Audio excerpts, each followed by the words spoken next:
Let's start off with the present and the future.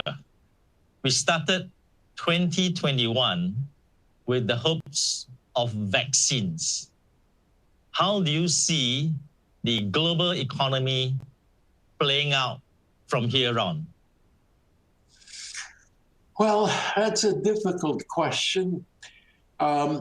Everyone is trying to think of the answer, and it's not an easy answer because the world never experienced in recent days, maybe 100 years ago, but not in recent days, the kind of pandemic that we are experiencing or have experienced with COVID. It has changed nearly everything, and clearly in business as well. I might want to congratulate Singapore for having probably done the best job in the world with handling this pandemic. The U.S. has been a little bit slow, I think, in learning what it has to do. But fortunately, we are past the worst part of it now. I believe that by the end of this year, everyone that wants to have a vaccine and be vaccinated in the U.S. will have done so. And that, of course, will mean that we can move forward much easier than we have in the past year since the COVID showed up. Singapore, as I mentioned, has probably been the best in responding because the facts are that you have the lowest rate of death as a result of COVID in the world. That's quite an accomplishment, and I congratulate you all. We in the U.S., as I've said, have been a little slow. But I believe that we too are over the worst of it and will be getting better throughout this year. I must mention the fact that the U.S. is fortunate that it has now at the helm Joe Biden as president, who seems to have learned how to be president for the last 40 years and prepared himself for this moment without hesitation. He knew that the biggest problem was the COVID and that he had to have that as his first and major effort. And I think he has done as much as you can do in the very short period of time. Now let's shift gears a little bit to exchanges. With the shifting global landscape, how do you see the role of exchanges evolving to better help their clients navigate and succeed? Well, first, let me say very quickly that the world has learned how important the exchanges are and can be. When I began the idea of financial or finance in exchanges, the world did not think that was so important. But I overcame that because the exchanges proved themselves as not only important, but extremely so in helping the world save themselves from the economic horrors that they have experienced. Remember, of course, the first crash that I had to handle was in 1987 in the US and in the world. And then there was a crash of the dot-com bubble in 2000. And of course, the 2008 financial crisis, which is called the Big Recession.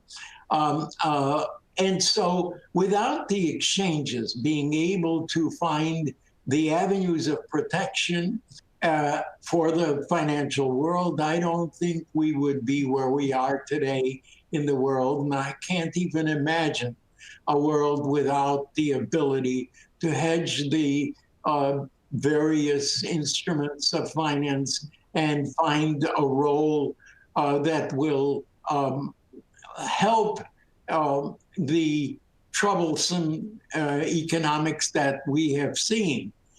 We are presently experiencing another one of those based on the COVID-19.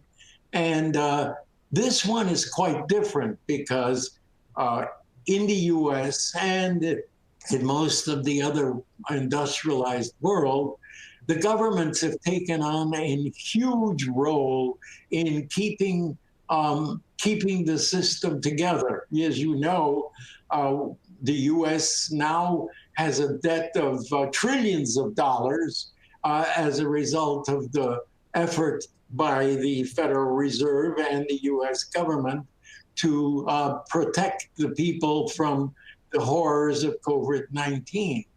But that has created an enormous debt, and one that is going to be very difficult to handle in the years to come. I don't think it's an immediate thing because we're still in the midst of helping out. In fact, the president is very much interested in passing a bill that will provide another $1.5 trillion or more to offset the difficulties of the American population and the American economy. So for now, we are in pretty good shape, but the debt has grown to a point that everyone has to worry about it going forward, and no one is certain how that's going to play out. Indeed, we are in uncharted territories and unusual times, and markets continue to evolve. So do you see liquidity pools and capital balkanizing? Well, what I do see, and I want to mention this because I believe it to be very important, that Singapore finds itself in a very, very important and fortunate place in the world. It has done very, very well in becoming a financial center, of course. It truly can take advantage of where it sits and how it's done, because Singapore has a very good reputation in human rights, and it can be invitive of people in finance that are looking for a place that they could build on their future. And Singapore can be that place, at least certainly in Southeast Asia. I think that, coupled with education, that Singapore should take on, because the education of the young in higher finance is extremely important in the world going ahead. And it used to be, till very recently, the United States provided the world with the universities and colleges, and an enormous Asian population came our way in the US.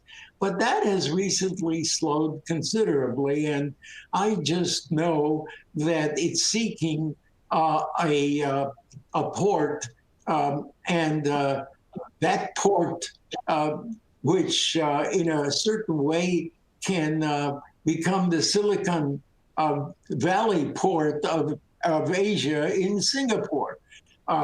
It has already demonstrated its capability and has already risen to that point in the world that it is recognized for being a center of finance and technology. But I think there's much more opportunity going forward because of the conditions that I mentioned. And I would urge Singapore to double down, so to speak, do more of the same in fintech and education. I think in education in particular, there's a role here in conjunction with the universities in the United States and the rest of the world. And I think it should consider the things it can do in building more of the same. And as I say, it's a rare opportunity, but Singapore isn't the perfect place to do that